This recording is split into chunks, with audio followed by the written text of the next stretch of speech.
نحمد ونصلی علی رسولہ الکریم اما بعد فاعوذ باللہ من الشیطان الرجیم بسم اللہ الرحمن الرحیم رب اشرح لی صدری ویسر لی امری واحلل عقدۃ من لسانی یفقہوا قولی۔ سورۃ اللیل، اس سورہ مبارکہ کا جو بنیادی مضمون ہے اس میں انسان کی کوشش کا ذکر ہے، پھر راستوں سے آگاہی دینا، سختی اور تنگی کا راستہ جو ہے وہ بخل کی طرف لے کے جاتا ہے، اسی طرح جو تزکیہ کا راستہ اڈاپٹ کرتا ہے تو اللہ تعالیٰ اسے سہولت فراہم کرتے ہیں۔ اور تزکیہ کیا ہے؟ مال کو خدا کی راہ میں خرچ کرنا اور اپنے رب کی رضا کے لیے کام کرنا۔ مطلب تزکیہ جو ہے اس کے مختلف پہلو مختلف صورتوں میں مختلف کانسیپٹس کے ساتھ واضح کیے گئے ہیں۔ تو شروع کرتے ہیں۔ فرمایا واللیل اذا یغشی، قسم ہے رات کی جب کہ وہ چھا جائے، والنہار اذا تجلی، اور دن کی جب کہ وہ روشن ہو جائے۔ یعنی پھر سے نشانیاں قدرت کی، اللہ کی نعمتوں کی، اس کے معجزوں کی، اور اس ذات کی جس نے نر اور مادہ کو پیدا کیا۔ والانثی وما خلق الذکر والانثی، انثی مادہ، ذکر نر، یعنی یہ بھی اللہ کی قدرتوں میں سے ایک بہت بڑے معجزے ہیں کہ اللہ نے ہر جو چیز ہے اس کے نر اور مادہ کو پیدا کیا۔ مثال کے طور پر اگر صرف نر ہی ہوتے تو زندگی کیسے ہوتی، اور اگر صرف مادہ ہی ہوتی اس دنیا میں، ایک وقت کے لیے اگر ہم امیجن کریں تو یہ کیا نتائج اس کے نکلتے۔ لیکن اس نے ہر چیز کو توازن سے پیدا کیا، یعنی کائنات کی تکمیل ایک جوڑے سے ہوتی ہے، جب وہ مل جاتے ہیں تو ان کا مقصد بن جاتا ہے۔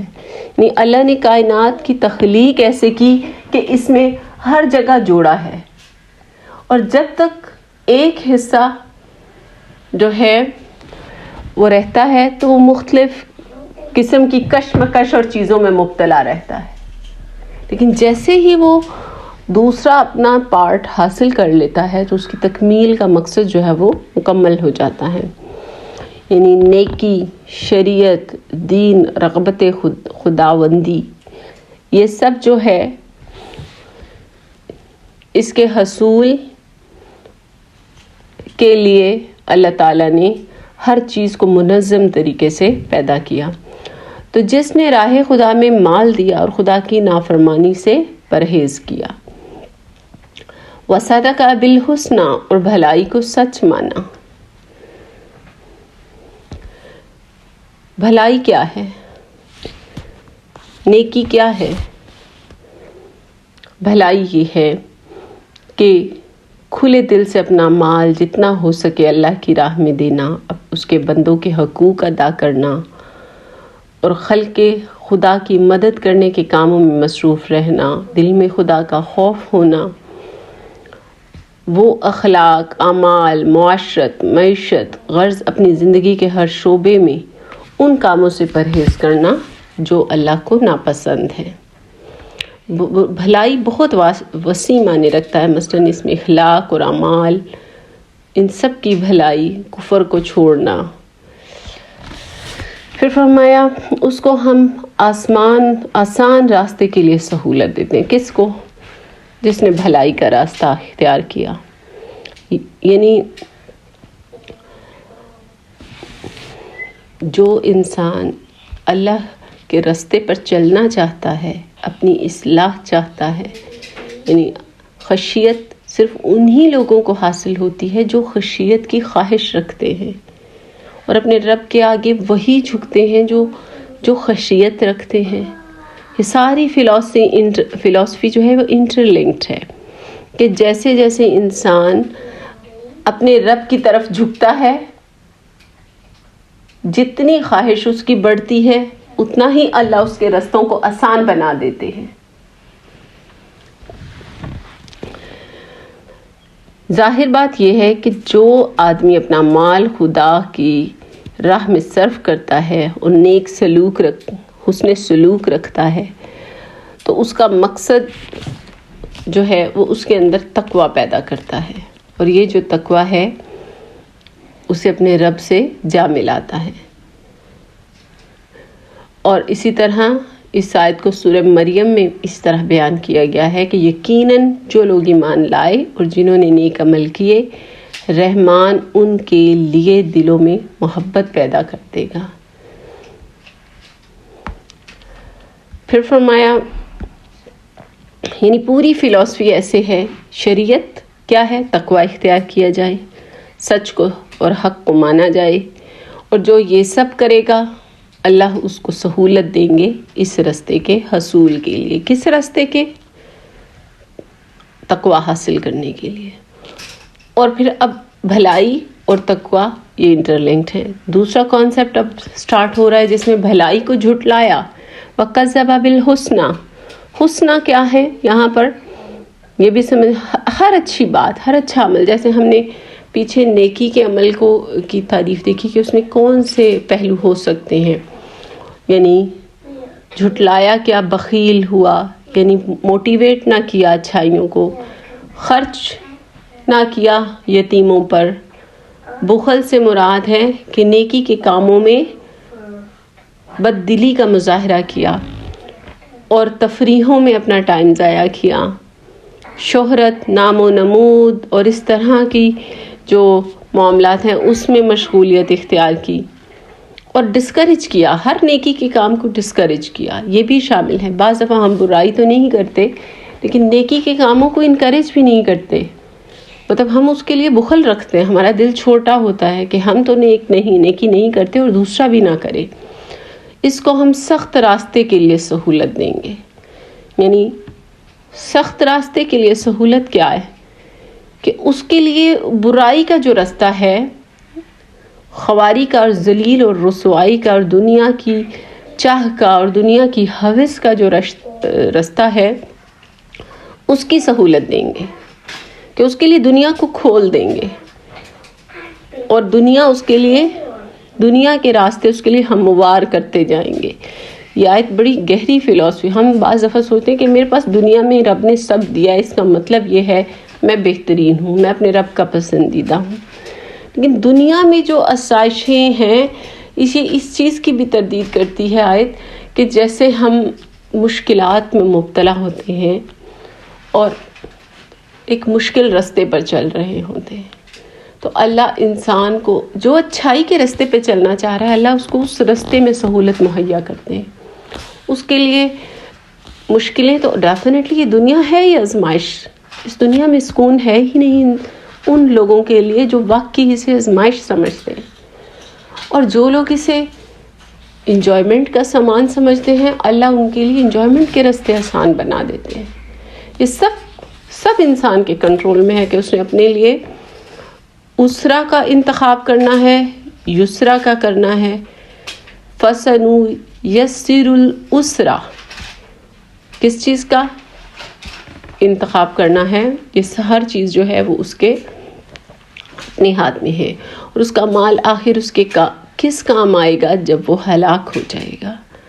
یعنی یہ جو دنیا کا راستہ ہے، یہ انسان نے اسی بنیاد پر چنا ہے کہ اس نے بس مال کمانا ہے اور اسے اپنے مقاصد کے لیے استعمال کرنا ہے۔ اور تعلق کیا ہے مال کا؟ تعلق ہے دنیا کی آسائش حاصل کرنا، یعنی نیکی کا راستہ جس کی نیت ہوگی راستہ آسان ہو جائے گا، بدی کے راستے میں جس کی نیت ہوگی اس کے لیے بدی کا راستہ آسان کر دیا جائے گا۔ یعنی سب کچھ جو ہے وہ انسان کی مشقت اور اس کی نیت پر مبنی ہے، جس کے لیے وہ کوشش کرتا ہے وہی وہ حاصل کرتا ہے۔ حدیث مبارکہ کا مفہوم ہے جب انسان صبح اٹھتا ہے تو وہ اپنے نفس کو تجارت میں لگا دیتا ہے، کوئی اس تجارت میں کامیاب ہوتا ہے اور اپنے آپ کو عذاب آخرت سے بچا لیتا ہے، اور کوئی ایسا ہوتا ہے کہ اس کی محنت اس کی ہلاکت کا باعث بنتی ہے، اور وہ محنت اس دنیا کے مقصد کے لیے کمایا ہوا مال بھی ہے۔ اور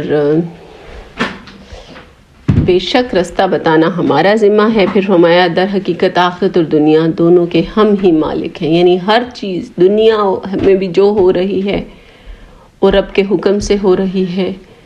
بس ہم نے تم کو خبردار کر دیا بھڑکتی ہوئی آگ سے، اس میں نہیں جھلسے گا مگر وہ انتہائی بدبخت جس نے جھٹلایا اور منہ پھیرا، اور اسے دور رکھا جائے گا نہایت پرہیزگار جو پاکیزہ ہونے کی خاطر اپنا مال دیتا ہے، اور اس پر کسی کا کوئی احسان نہیں ہے جس کا بدلہ اسے دینا ہو۔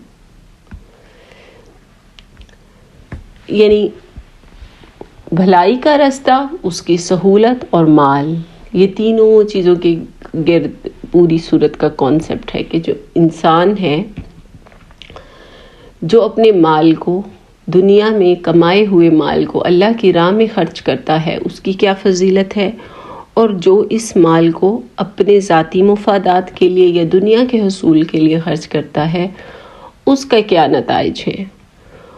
اور اللہ کا کام کیا ہے؟ انسان کو رستہ بتانا، صحیح اور درست کا فرق واضح کرنا۔ تو وہ تو صرف اپنے رب برتر کی رضا جوئی کے لیے یہ کام کرتا ہے، یعنی وہ مال تو کماتا، مال تو دونوں کما رہے ہیں، مشقت تو دونوں کر رہے ہیں، اس مال کا صرف اگر اللہ کے مقصد کے لیے ہو رہا ہے تو وہ کامیابی کا باعث ہے۔ اگر وہ مال صرف اور صرف دنیاوی اغراض و مقاصد کے لیے یوز ہو رہا ہے تو وہ تباہی کا باعث ہے۔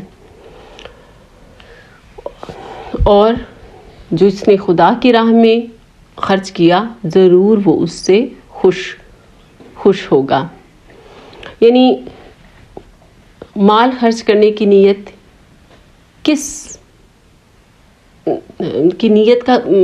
نیت کیا ہونی چاہیے؟